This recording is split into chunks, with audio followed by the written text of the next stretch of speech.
वंदे मातरम। नमस्कार। जय श्री राम। आज जय श्री राम शब्द को मैं फिर से बोलना चाहूँगा। जय श्री राम। अयोध्या में अभी भगवान श्री राम का 500 वर्ष की तपस्या के बाद में भव्य राम मंदिर बना 2022 में। यह भगवान की कृपा से ही सुप्रीम कोर्ट का सहयोग, सरकार का सहयोग और जन आंदोलन सब ने मिला करके प्रभु श्री राम का 500 वर्ष से उनकी छाती पर अतः प्रभु श्री राम की जन्मभूमि के उस स्थल पर एक खंडर को तान दिया गया था, जिसको लोगों ने किसी मस्जिद का नाम दे दिया, किसी व्यक्ति की मस्जिद का नाम दे दिया। जबकि नाम वो तो अल्लाह की मस्जिद हो सकती है, किसी व्यक्ति की कैसे हो सकती है, वो भी निरंकुश। बहरहाल वहाँ पर 500 वर्ष तक न जाने कितने लाखों लाख राम भक्त शहीद हुए, बलिदान दिए, जिन्होंने राम जी का नाम लेकर के उनके आकांक्षा, उनके सपने पूरे हुए। और यह जनवरी 2022 में राम मंदिर बनके तैयार हो गया राम जन्मभूमि पर। और उसके साथ ही जो गली कूचों में छोटी सी जगह थी, उसके स्थान पर भव्य मंदिर बना, कलश भी रख दिया गया। और उसके ट्रस्ट फिर सुप्रीम कोर्ट के निर्देशानुसार केंद्र सरकार ने ट्रस्ट बनाया, जिसके महासचिव चंपत राय जी हुए। चंपत राय जी पर सवाल खड़े किए जा रहे हैं। अभी बात कर रहे हैं हम 5 जून 2026 को समाजवादी पार्टी के नेता अखिलेश यादव ने एक ट्वीट किया और उन्होंने कहा कि भगवान राम के मंदिर में जो चढ़ावा आता है उसमें बदमाशियाँ हो रही है, उसमें कुछ लोग घोटाला कर रहे हैं। इस पर जांच होनी चाहिए। 6 जून को फिर बात आगे बढ़ी। होते होते ये हुआ कि 14-15 जून तक ये पूरे देश दुनिया में एक बड़ा मुद्दा बन गया, जिसके तहत वहाँ पर सरकार ने भी, अब उत्तर प्रदेश सरकार ने अर्थात योगी बाबा की सरकार ने 3 सदस्यों का एक SIT का दल गठित कर दिया, जो उसकी जांच कर रहा है। FIR तो अब भी नहीं हुई, लेकिन टारगेट पर कुछ लोग आए। ये कहा जा रहा कि बहुत सारी रामशिलाएँ थी, उसमें कुछ सोने की भी थी, अब कहने वाले तो कह रहे हैं चांदी की भी थी, लेकिन मुझे लगता ये कुछ बड़ा चढ़ा करके कुछ एक सतीश दुबे जी करके कोई एक पुराने राम भक्त हैं, जो बढ़ चढ़ करके और बातें, मैं इनका कई वीडियो देख रहा था तो वो कह रहे थे कि ये सब झूठे लोगों की सरकार है, ये सब चड्डीधारी लोगों की सरकार है, ये मेरे 15 लाख मेरे खाते में कहाँ है। बस उनका ये कहते समझ में आ गया कि ये भी किसी न किसी के कंधे बन गए हैं। अखिलेश यादव के द्वारा मुद्दा उठाना, फिर सतीश दुबे और क्या ऐसे कोई नाम है उस बंधु का, बुजुर्ग आदमी है, मैं इज्जत करता हूँ, लेकिन उसके बाद में राजनीतिक टिप्पणियाँ ही उनके द्वारा अधिकतर हो रही है, जिसके तहत ये कि ये सब RSS वालों ने सब हथिया लिया, हमारे सब ये खा रहे हैं। और जो टीनू यादव है, जो चंपत राय जी का सेवक है, वो उसके बारे में कहा कि भाई वो तो पहले ऑटो रिक्शा चलाता था अयोध्या में और अब वो 50 करोड़ की संपत्ति का मालिक हो। सब कुल मिला के बढ़ा चढ़ा के बोलने का मामला चल रहा है। SIT ने भी अभी तक ये नहीं बोला है कि टीनू यादव जो इनका चंपत राय जी का सेवक है, जो पहले आप भी उनका सेवक है, अभी वो राम जन्मभूमि में, भाई कोई न कोई तो व्यक्ति रहता ही है जो उम्र के नाते आपके सहयोग के लिए रखे जाते हैं। तो चंपत राय जी ने रखा होगा राम जन्मभूमि न्यास से, उसको 22,000, वो बोल रहा 27,000 रुपये उसको पैसे भी मिलते हैं। यहाँ तक सब सही है, यहाँ तक कुछ नया भी नहीं है। नया ये है कि ये सब कुछ प्रोपेगंडा 2027 विधानसभा चुनाव उत्तर प्रदेश को ध्यान में रख करके समाजवादी पार्टी और अखिलेश यादव द्वारा हो रहा है, ऐसा क्यों न कहा जाए। कारण टीनू यादव के संपर्क सैफई से बताए जा रहे हैं। सैफई किसका नगर है, किसका जिला है, सब जानते हैं।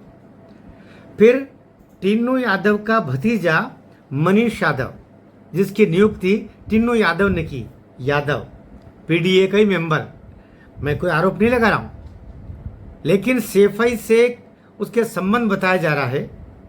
और अखिलेश यादव ने ही सबसे पहले आरोप को मढ़ा, और वो जिसके घर से 35 लाख रुपए बरामद हुए, गोबर में से भी लोग कहते पैसे छुपाए हुए थे, ऊपर गोबर थाप दिया था, उस मनीष यादव वो उसका भतीजा। ये सब कुछ गोलमाल ऐसा नहीं दिखाई दे रहा कि सब कुछ किसी बड़े इशारे के तहत काम हो रहा है, लेकिन हो रहा है। तो अभी चंपत राय जी पर को भी घेरने की कोशिश, और वो जो दुबे करके एक है बंदा, वो तो इतना घटिया बोल रहा है। चंपत राय जी होना बड़ी बात है, प्राध्यापक थे। जब इमरजेंसी के दौरान पुलिस उनको पकड़ने आई तो उन्होंने कहा पुलिस वालों को, उन टीम को, आप ज़रा रुकिए, मैं अपनी कक्षा पूरी कर देता हूँ, फिर मैं आपके थाने पर स्वयं आकर के सरेंडर करूँगा, मैं आपके वहीं आ जाऊँगा। और अपनी कक्षा पूरी करके उस दिन के सारे पीरियड पढ़ा के वो अपने घर गए, अपनी पत्नी को बोला और अब मैं जा रहा हूँ कह करके, और फिर वो थाने पर पहुँचे और उन्होंने सरेंडर किया। 18 माह तक फिर वो जेल में रहे। ये वो चंपत राय जी हैं। जो कभी अयोध्या में आप गए हों तो 10 बाय 8 के एक कमरे में रहते हैं। मैं तो इसलिए कह रहा हूँ, मैं खुद गया हूँ 2 बार। क्या वो जो राम प्रसादी में बनती है खिचड़ी, वही वो खाते हैं, वहीं 24 घंटा रहते हैं, आपके अरबों खरबों का हिसाब के सब देख रेख करते हैं, पूरा जीवन समर्पित कर दिया। और बदले में आप गालियां दे रहे हो, बदले में आप उलाहने दे रहे हो। आप क्यों दे रहे हो? ताकि वो छोड़ दे, और छोड़ते आप कहेंगे दोषी थे इसीलिए तो छोड़ा, दोषी थे ना इसीलिए तो छोड़ा। अभी आप कह रहे हो कि वो जब तक निर्दोष सिद्ध हो जाए उनको महासचिव ट्रस्ट के हैं उसका पद त्याग देना चाहिए, लेकिन जैसे छोड़ेंगे वैसे आप दूसरा मुद्दा ले लेंगे उसका। अभी भी जैसे उन्होंने एक छोटे से वीडियो में आकर के बोला कि कहीं कोई दिक्कत नहीं है, कहीं कुछ गलत नहीं हुआ है, और उसके बावजूद भी एसआईटी का गठन कर लिया। अगर टिन्नू ने, जैसा टिन्नू बोल रहा है कि 2019 के बाद जब राम जन्मभूमि का ये सुप्रीम कोर्ट से आदेश आया उसके बाद से तो मैंने कुछ ही नहीं खरीदा, तो खरीदा हो तो बताइए। लेकिन क्योंकि टारगेट पे लेना है, टारगेट पे सनातनियों को लेना है, टारगेट पर जो राम मंदिर दर्शन करने जाते हैं और अपनी आस्था से 10-5 रुपए या जो भी चढ़ाते हैं उनको रोकना है। खुद अखिलेश यादव तो कभी राम मंदिर के देहरी की चढ़ाई नहीं चढ़े हैं, कभी एक आना दिया नहीं है। लेकिन जो भव्यता से हो रहा है ना, तो बड़े कलेजे पे सांप लौट रहे हैं। अभी कुंभ के टाइम पर भी खूब बदनाम किया। उनका एक चहेता शंकराचार्य भी है जो उन्हीं के लिए बोलता है। वो तो खुलेआम कह चुका हो शंकराचार्य, मैं सिंगुलर में बोल रहा हूँ। वो शंकराचार्य कम से कम कई लोग कहते हैं और मेरा भी मन कहता है वो शंकराचार्य है ही नहीं। वो षड्यंत्र पूर्वक जो उनके गुरु के मरने के बाद में वो केस अभी सुप्रीम कोर्ट में चल रहा है, और सुप्रीम कोर्ट ने कहा कि शंकराचार्य का संबोधन अपने लिए नहीं करवाएं क्योंकि अभी केस पेंडिंग है वहाँ पर, तो वो विषय अलग हो गया। लेकिन वो तथाकथित शंकराचार्य जिस पर अभी बच्चों के यौन शोषण का आरोप भी लगा था, वो खुलेआम बोल रहा है कि यहाँ के मुख्यमंत्री अखिलेश यादव बनेंगे तब जाकर के तो प्रदेश का विकास होगा। और उसी का एक चहेता जो घूम रहा है वो कह रहा 15 लाख हमारे खाते में कहाँ है। तो ये कुल मिलाकर के और पूरा का पूरा खेल समाजवादी पार्टी के पक्ष में वातावरण बनाना, और जैसे कुंभ के समय पर भगदड़ का कारण या अन्य कारण से एक माहौल बना करके और योगी बाबा को, सनातनियों को, राम जी को, मोदी सरकार को बदनाम करना एक एजेंडा है। ठीक उस तरीके से 2027 से पहले ये भी एक एजेंडा है जिसके तहत सनातनियों को बदनाम करना, ब्राह्मणों में और अन्य जातियों के मध्य दरार पैदा करना, और चंपत राय जैसे तपस्वी ऋषि के ऊपर उंगली उठा करके और उन्हें प्रेरित करना कि वो महासचिव के पद से वहाँ से हट जाए, त्यागपत्र दे दे, ताकि इनको और मौका मिल जाए। मुझे लगता है इस संदर्भ में निश्चित रूप से एसआईटी काम कर रही है, कुछ लोगों को पकड़ा भी है, लेकिन बैंक से सारा एसबीआई के बैंक वाले वहाँ आते थे और वही सारा हिसाब किताब रखते थे।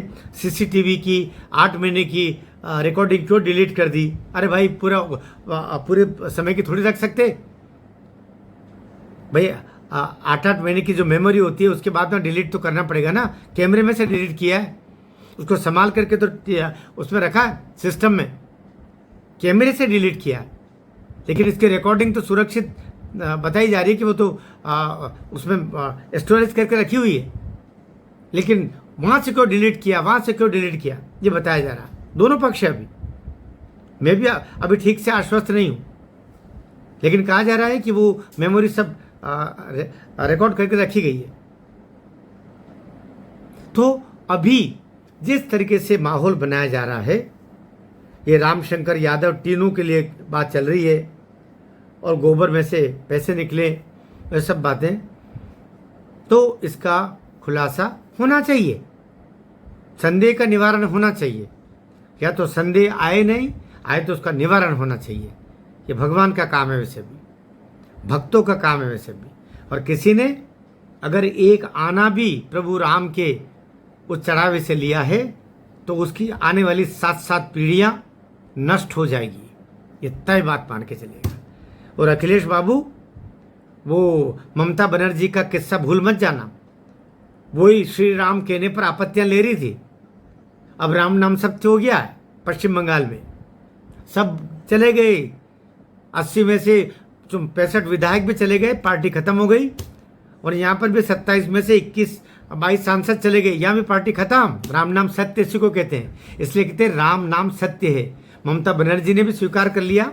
और अखिलेश, तुम राम जी के पीछे लग रहे हो ना, राम जी के मंदिर, भगवान राम के मंदिर के वहाँ कभी खुद तो देहरी पे पाँव नहीं रखा, और जो मंदिर बना है तो तुम्हारे छाती पर सांप लौट रहा है, तो तुम भी निपट जाओगे, उससे भी बुरी तरह निपटोगे।